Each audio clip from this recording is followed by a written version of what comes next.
Hello, Namaste, Salam Alaikum, Sat Sri Akal. Welcome back to another session with your war chef at whatever.com. Let's be sweet today. And when I say sweet, I don't mean just about any kind of sweet. I mean one of the best kind of sweets. The sweets that promote romance. Thinking of romance, today is February 16th. It is 44 years that my parents have been married, and I want to wish them a very, very happy married life. In Hindi or Urdu, gulab means rose, and jamun is a brownish purple fruit berry that this dish ends up looking like. The sweet gulab jamun is nothing but a round ball of khoya which is deep fried and soaked in sugar syrup, and when this is done, these gulab jamun literally melt in your mouth. In making a good gulab jamun, one of the most important thing is making a right kind of syrup. See, when you make gulab jamun with khoya, the sugar syrup can be a little bit thicker. But when you are making gulab jamun with milk powder, the sugar syrup can be a little bit thinner. But the amount of thinness and thickness, you have to be very careful. We are going to make the sugar syrup today and learn all these things. Take around 2 cups of sugar and 2 cups of water. The best way to know is when the sugar gets completely immersed, that is the right amount of water. When you are making sugar syrup, just squeeze in a little bit of lime juice. The reason why we need to add a little bit of acidity is because this sugar syrup, you do not want it to solidify later. This acidity will make the sugar syrup remain liquid. To make these gulab jamuns, we are going to use dry milk, that is the milk powder. So, I've got the milk powder here, but this is non-fat. That means from the khoya, imagine that fat has been removed. So what we are going to do, we are going to replace that fat into this milk powder. In any khoya, the fat is around 25%. So we are going to add that much shortening, that is a fat or dalda, into this preparation. So usually you can buy a vegetable shortening in the market. So I'm going to use 2 teaspoons of fat into this. We are going to slowly crumble it. What basically crumbling is, without adding any amount of water, we just are going to make a powder of this. So for 1 cup, you can add 1 teaspoon of dalda or any kind of shortening. Now we have incorporated the fat into this. So what are the other ingredients that go into this? That is maida. Usually for 1 cup of milk powder, you add 2 teaspoons of maida. We have 2 cups of milk powder here. So we need to add 4 teaspoons of maida. Instead of adding 4 teaspoons of maida, we are going to add only 2 teaspoons of maida. Okay, I'll tell you why we added 2 and not 4. Less than half a teaspoon of baking powder. Do not add too much. Now mix these things again. You want this maida to be evenly distributed. When you eat a gulab jamun, it doesn't have too many holes in it, or it is too light or anything. You want to have a solid khoya kind of consistency. So what we did, we reduced half the amount of maida, and to kind of give that khoya kind of texture, what we're going to add is suji.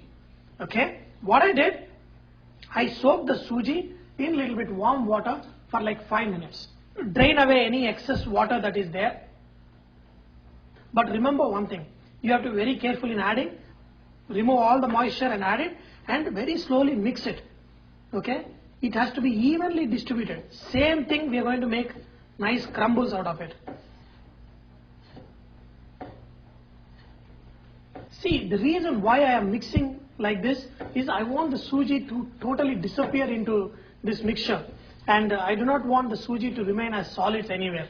Now this mixture is all ready to make into gulab jamuns, but now we are not going to knead this dough. For the gulab jamun mixture, you never have to knead the dough. All you have to do is add a little bit milk and slightly mix it and leave it for 5-10 minutes. Okay, so I'm going to sprinkle a little bit of milk, just to sprinkle a little bit of milk, and then slowly it will start becoming solid. See how it is becoming like khoya crumbled. Now slowly it will become into a nice ball. Now look at this. This is not become like a dough. A dough expands. This is not expanding. It is breaking into small pieces very easily. So that is the right consistency for making gulab jamun. Okay, if you have ever seen a khoya ball, it will just look like this and it is very nice soft. Just take a cloth or something and just cover this dough for a few minutes, and in your sugar syrup add a little bit of rose water, that is flavoring that goes for a gulab jamun. Add a little bit of rose water. After you rest it for like around 10 minutes, just divide into small balls. You should be able to just break it. Okay. If the amount of moisture is too much, it will stick to your hands, and if it is the right quantity, it will not stick to your hands at all. See how to get a smooth texture. That is, take this dough in the hand, press it, and then squeeze it a little bit, and then release it slowly, and then you will have a very smooth round ball. Okay, so I'll show you once again. Just put it in your hand, squeeze it, and then press it and rub, and then just slowly release it slowly. Now these things are ready, so let's fry these jamuns. Now the most important thing, that is frying the gulab jamuns. If you fry it in too hot oil, your gulab jamuns will be cooked from outside, inside they will remain raw. So I'm going to show you most simplest and easiest way how to fry these gulab jamuns, and you will not go wrong if you follow my instructions very clearly. Okay, how to know if the oil is hot enough? Just take a small piece, put it inside. See, now you can see it is not bubbling right away. It is going and settling at the bottom, and you're getting small bubbles. In fact, this is hot than what I need. So I'm going to reduce the flame even more. And another way of reducing the heat is just add little bit cold oil. Okay, now if you see, there is a small dough I put, it is taking time to float up. Okay, it is not floating right away up. That is the right temperature that you need to fry gulab jamuns. What you have to do for frying gulab jamun is take a wooden spoon and rotate the oil. I am rotating this oil because when I add these jamuns inside, these jamuns will nicely rotate and get nice color. So I'm just going to add one. This is a very good temperature for the frying the gulab jamun, so I'm going to add more. Okay, at the same time I'm going to keep this oil rotating. These gulab jamuns will float on the top only when they become nicely swollen. Just keep rotating this oil a little bit, okay, without touching the gulab jamun. If you touch the gulab jamun, you may crack them open.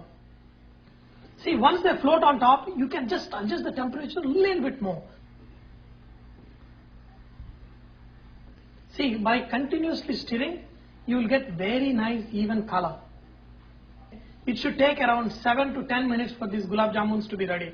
If you cook faster than that, your gulab jamuns will not be cooked inside good. See, these gulab jamuns get coloring because of the nice caramelization of the sugar that is there in this milk powder. So that's how these gulab jamuns get very nice brown color. And for making kala jamuns, what we do is we put little bit of sugar inside the jamuns, so when you fry them, the sugar comes out and it becomes little bit black, and then that's what you call kala jamuns. And in the sugar syrup, you can add little bit of cardamom powder that gives a nice flavoring for your gulab jamuns. These gulab jamuns are ready. See, look at this beautiful color. Wow.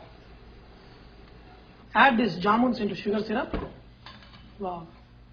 When you add these gulab jamuns into your sugar syrup, make sure the syrup is nicely hot.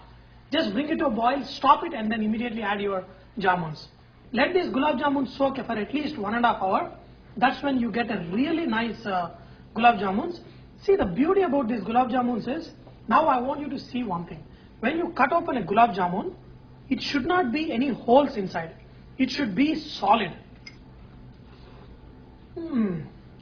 Trust me, make the gulab jamuns this way, and I'll guarantee you that you will not be able to tell the difference between the gulab jamuns that you used to enjoy in India making with khoya and these gulab jamuns that we made with milk powder. So I hope you have enjoyed learning to make this great dessert favorite with your Chef at Vareva.com. Remember that Vareva is all about inspiring others to cook. So please post your recipes and cooking tips so others can benefit from your great cooking. Thank you.